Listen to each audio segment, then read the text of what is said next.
जयपुर 9 जून। राजस्थान विश्वविद्यालय परिसर में आरएएस मुख्य परीक्षा रद्द करने की मांग को लेकर चल रहा अभ्यर्थियों का धरना अब टकराव के मोड़ पर पहुंच गया है।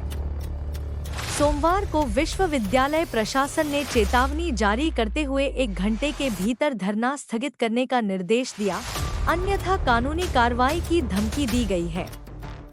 उधर धरने पर बैठे कई अभ्यर्थियों की तबीयत बिगड़ने की खबरें सामने आ रही हैं, जिससे छात्रों में भारी आक्रोश है। प्रदर्शनकारियों का आरोप है कि सरकार की ओर से अभी तक कोई ठोस कदम नहीं उठाया गया, जबकि उपमुख्यमंत्री सहित कई मंत्रियों ने पहले समर्थन जताया था।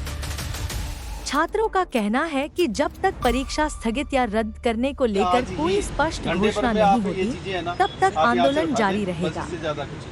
अब देखना होगा कि प्रशासन की चेतावनी के बाद यह आंदोलन क्या नया मोड़ लेता है। बस उसके बाद में हम दूसरी तरह का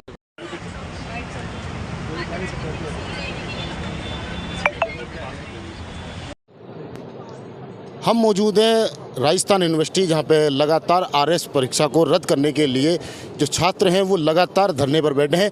कई बड़े आंदोलन और उग्र आंदोलनों की चेतावनी सरकार को दे चुके हैं। अभी हमारे सामने वहीं हम उसी जगह मौजूद हैं जहाँ कई स्टूडेंटों की बच्चों की तबीयत खराब होने के बाद में उनको एसएमएस पहुँचाया गया, जिनकी कईयों की हालत अभी भी थोड़ी नाजुक है, क्योंकि अभी गर्मी का टाइम दौर बड़ा लगातार जारी है। और इसी स्थिति में ये धरने पर बैठे हैं। आप देख सकते हैं सामने किस संख्या में ये भूख हड़ताल पर बैठे हुए जो गर्ल्स हैं और जो स्टूडेंट हैं वो सारे लगातार इसी धरने स्थल पर बैठे हैं।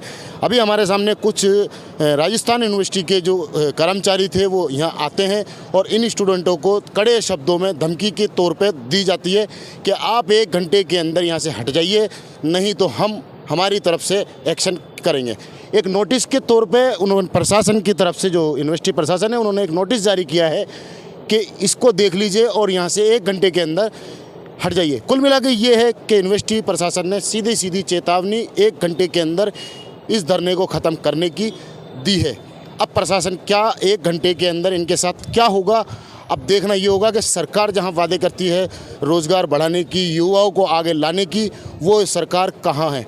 अभी हमारे साथ कुछ लोग मौजूद हैं। क्या नाम है साहब आपका? लक्ष्य प्रताप सिंह नाम है मेरा। सर देखिए, यहाँ पर ये देखिए अखिल भारतीय विद्यार्थी परिषद के हम कार्यकर्ता हैं और ऊपर आपने शायद झंडा, ये आप देख सकते हैं एक नेता आए हैं, इनके जो इनके हैं, क्या नाम है आपका? बात तो मैं आपको ये बता दूं, मैं कोई नेता नहीं हूँ, मैं विद्यार्थी परिषद का कार्यकर्ता हूँ और विद्यार्थी परिषद का इकाई मंत्री हूँ, धर्मेंद्र सर। अभी जैसे अभी यूनिवर्सिटी की तरफ से इनको चेतावनी दी गई कि 1 घंटे के अंदर या तो आप धरना खत्म करो, नहीं तो हम अपने हिसाब से हटा देंगे। यूनिवर्सिटी प्रशासन क्या है यहाँ पे, 1 मिनट, यूनिवर्सिटी प्रशासन क्या, मैं आपको मीडिया के माध्यम से बता देना चाहता हूँ, खुद सीएम भी आ जाए ना तो भी इस धरने को नहीं हटा सकता। ये विद्यार्थी परिषद का झंडा है जिसके तले ये धरना चल रहा है। चाहे वीसी खुद आ जाए, चाहे सीएम खुद आ जाए, उसको झुकना पड़ेगा। इन छात्रों के हित की बात करनी पड़ेगी, इनको न्याय देना पड़ेगा और इसके लिए हमको मुख्यमंत्री का पुतला भी जलाना पड़ा तो हम जलाएंगे। अगर जैसे 1 घंटे की वो चेतावनी देके गए हैं, क्योंकि हम लोग खुद मौजूद थे, हमने वीडियो बनाई है। हम भी यही हो, हम भी यही हैं। मैं देखता हूँ कौन सा प्रशासन हटाता है, देखते हैं कौन सा प्रशासन आता है और इस धरने को हटाता है। आप देख सकते हैं जो कहीं ना कहीं जो इनके जो एक मांगे हैं, उन मांगों को लेकर लगातार ये अपने विरोध प्रदर्शन में लगातार जारी हैं। अब दिखा सकते हैं आपको, अभी जो भूख हड़ताल पे कुछ जो स्टूडेंट हैं वो बैठे हैं, उनसे भी बात करेंगे कि क्या ये आप देख सकते हैं। क्या नाम है आपका साहब? मेरा नाम अनुराग है जी। कब से बैठे हो अनुराग भूख हड़ताल पे? जी तकरीबन 70 के आसपास घंटे हो गए हैं। तो क्या लग रहा है, सरकार बात क्यों नहीं मान रही आपकी? सर समझ नहीं आ रहा हमें, क्योंकि हमारे जो प्रतिनिधि हैं वो सरकार के नुमाइंदों से जब जाके मिल रहे हैं। केंद्र में सरकार बीजेपी की है, राजस्थान में सरकार बीजेपी की है, डबल इंजन की सरकार है। बिल्कुल जी। और स्टूडेंट हैं, युवाओं को रोजगार देने की बात करती है और आप लोग यहाँ धरने पे बैठे हैं, क्या रीजन है?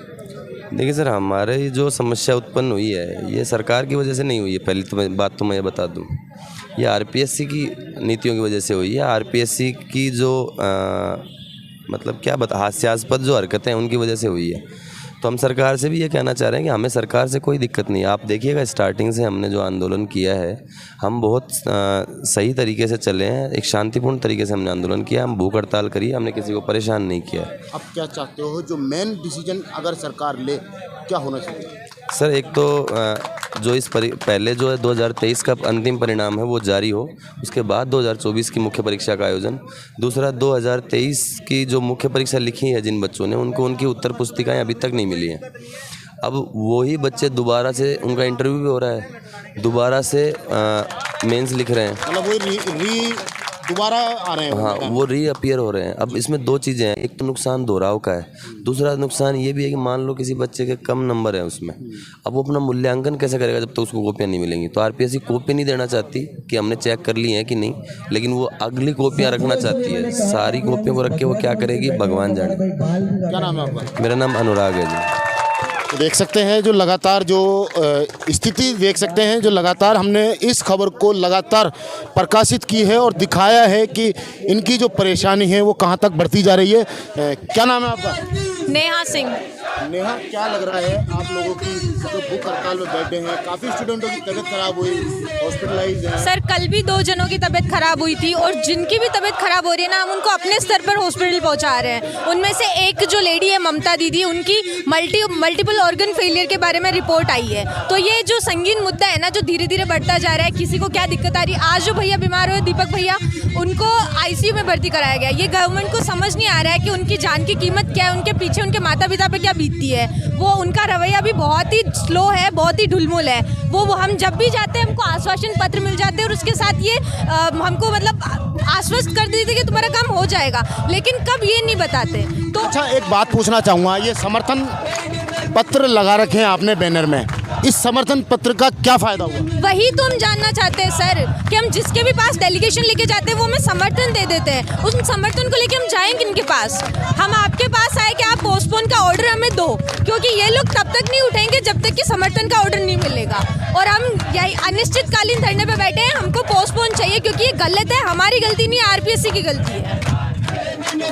ये देख सकते हैं लगातार ये धरना विरोध प्रदर्शन है, जो अब इस धरने के अंदर जो आर्मी के जो अधिकारी हैं, कुछ जो रिटायर हैं, वो भी जुड़ चुके हैं। क्या नाम है साहब आपका? मैं कैप्टन KL चौधरी हूँ, प्रदेश गौरव सेनानी एसोसिएशन का अध्यक्ष। और पूरे मामले पे क्या रुख होगा आपका? इस पूरे मामले पे हमारा रुख ये है कि जो एस्पायरेंट, जिसमें जो भूतपूर्व सैनिक और सारे जो राजस्थान के एस्पायरेंट यहाँ बैठे हुए हैं, इनकी जायज़ मांग है। सरकार को ये बात माननी चाहिए कि जो है दो भर्तियाँ पैरेलल एक साथ नहीं चल सकती, इसमें ओवरलैपिंग हो रही है। दूसरा, जो सैनिक हैं उनको जिन्होंने 1 साल तैयारी की और वो RS में बैठने के लिए पूर्ण रूप से तैयार थे, लेकिन आप मानो जब देश की रक्षा के लिए सेनाएं, इन लोगों ने इतनी तत्परता से जब इनको वापस बुलाया गया, इनकी छुट्टियां कैंसिल की गई, तो इनके दिमाग में RS का कोई मामला नहीं था। इनके माइंड में सिर्फ एक बात थी, देश की रक्षा सर्वोपरि। तो मैं ये कह रहा हूं कि जो आदमी अपनी जान को लगाने के लिए पीछे नहीं हट सकता है, उसके लिए भी आपके मन में, सरकार के मन में इतना तो होना चाहिए कि इन्हें इक्वल अपॉर्चुनिटी और फेयर चांस इन्हें भी मिलना चाहिए। इन्हें तैयारी का मौका नहीं मिला। और ये यहाँ जो भाई बहन यहाँ बैठे हुए हैं, जो बच्चे, इनका काम पढ़ाई करना है। 45 डिग्री 48 डिग्री में यहाँ आंदोलन करने के लिए ये नहीं आए हैं, ये पढ़ने के लिए आए हैं। और ये इनकी जायज़ मांग है कि 30% वैकेंसी ओवरलैप हो जाएगी। जो बच्चे यहाँ आए हुए हैं उनमें से 30% बच्चे जो है पिछली भर्ती के जो चल रहे हैं वो ही हो जाएंगे। तो इनकी यही तो मांग है कि 2023 की भर्ती के जो है इंटरव्यू के बाद इसका एग्ज़ाम कंडक्ट करवा दिया जाए। इतना ही तो ये चाह रहे हैं। दूसरी हमारी ये भी राजस्थान सरकार से मांग है कि RPSC का स्ट्रक्चर और फंक्शनल रिफॉर्म्स होना चाहिए। ये इनकी जायज़ मांग है। तो इन सब चीज़ों के लिए प्रदेश गौरव सेनानी एसोसिएशन फर्स्ट दिन से इनके साथ थे और आज हम इसी वजह से यहाँ आए हैं, इन बच्चों का मोरल बढ़ाने के लिए कि सरकार या तो इनकी बात सुने, नहीं तो अगर हमें भी रोड पे आना पड़ा तो प्रदेश गौरव सेनानी एसोसिएशन भी पीछे नहीं हटेगी।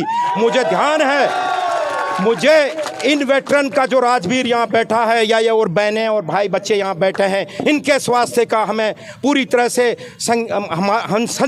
संजीदगी से मैं ये बात कहना चाहता हूँ कि सरकार को इन बच्चों को इतना मौका देना ही नहीं चाहिए था। इनकी बात को तो जायज़ वे में अब तक मान लेना चाहिए था। और ये अपने संवैधानिक हक की बात कर रहे हैं। एक डेमोक्रेटिक कंट्री में अगर सही ढंग से गांधीवादी तरीके से ये अपनी बात कहना चाह रहे हैं तो इससे बढ़िया और तरीका क्या हो सकता है।